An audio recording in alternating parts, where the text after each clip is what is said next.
What's good, y'all? It's your boy Class, aka the FCC, and today we're gonna speak about backdoor. You know the backdoor. You know what we call grimy, slimy. You know dudes who don't give a fuck if you their homie, their brother, their cousin, who gonna do what they gotta do to get what they gotta get no matter what. And this story right here is from New Orleans. It is actually a way bigger story than I'm covering because it has to do with the 3 and G gang and, Rabbit, Gregory Rabbit Stewart. At the time, he was 18, 19 years old, committed about 14 murders. Within maybe 13 months' time, he killed about 14 people. And he ended up trying to tell on his homeboys, and he didn't know the law. And when he tried to tell his homeboys, the feds told him he has to tell everything he did. And not being smart, he ended up telling them about all his murders. And yeah, he got mad life sentences, but he snitched. But the point of the story is we're going to get into is that it was a part of the crew, a homeboy, a part of the crew, and another one of the crew members wanted Rabbit to get rid of him. And they got rid of him for some bullshit that wasn't even that serious. But this goes to show you how the streets is, how the streets work. When he jumped out the car. Sir, I'm asking the questions, alright? Rabbit killed Plucky for you, didn't he? Yeah. Plucky was your friend, right? Yes. You went to Plucky's funeral after Rabbit killed him for you, right? Yes. Did you express your condolences to Plucky's family? Yes.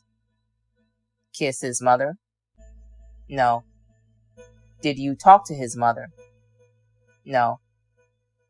His girlfriend? Baby mothers? Yes. Did you express your condolences?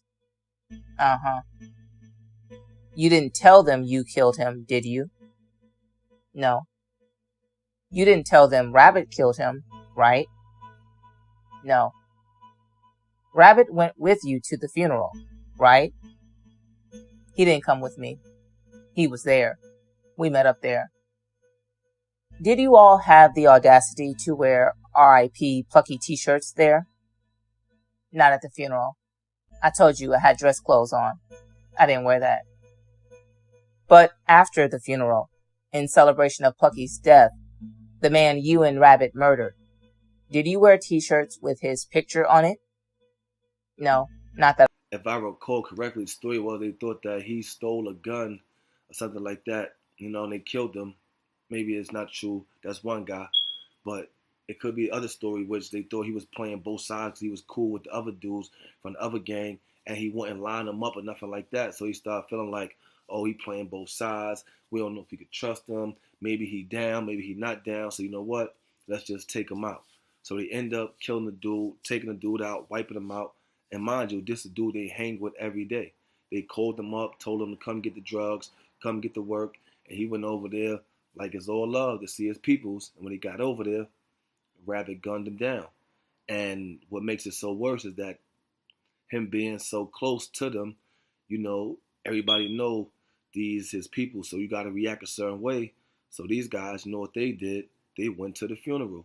They all went to the funeral. The killer looked them in the casket, looked them in the face, looked the mother, the brothers, the cousins, everybody in the face.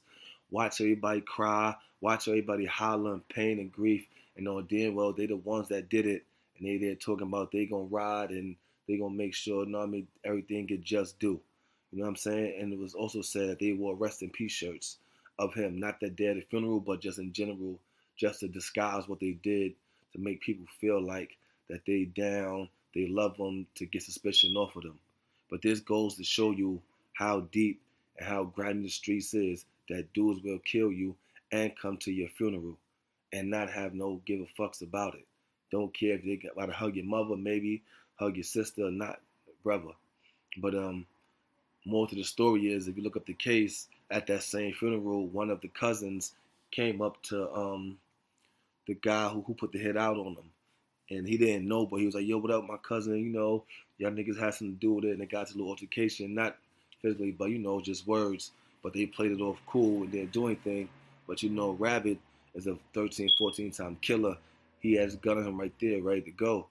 So that goes to show you, no matter how cool you are with people, if they have some motives or if they have some reasons they think that you ain't official or you're not who they think you are, they're gonna do whatever they feel they need to do.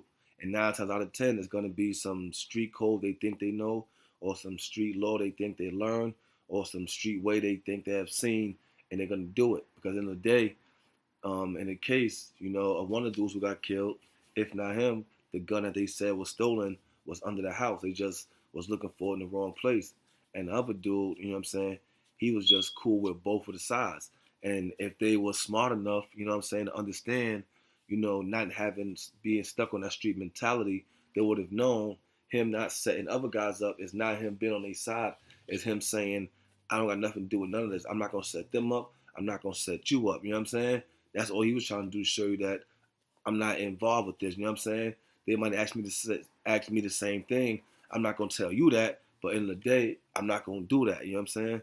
And they took it as, oh, he trying to protect them, or he trying to hold them down, or why he cares so much about them niggas, and which he really don't. In the sense of that's y'all beef. He just don't want to get himself in the middle of it, and not trying to be in the middle of it got him killed anyway. So with that being said, when you play in these streets, understand the laws, the rules, the mentality, the thought process of the streets is totally different from common logic, from society, from the average folks who move around as civilians. You know what I'm saying? The thought pattern is different. And a lot of times that same thought pattern end up in situations like this. Getting killed by your friends and they come to your funeral. And I'm out, y'all. Subscribe to the channel, FCC TV. It's your boy C-Class. Let's go for life.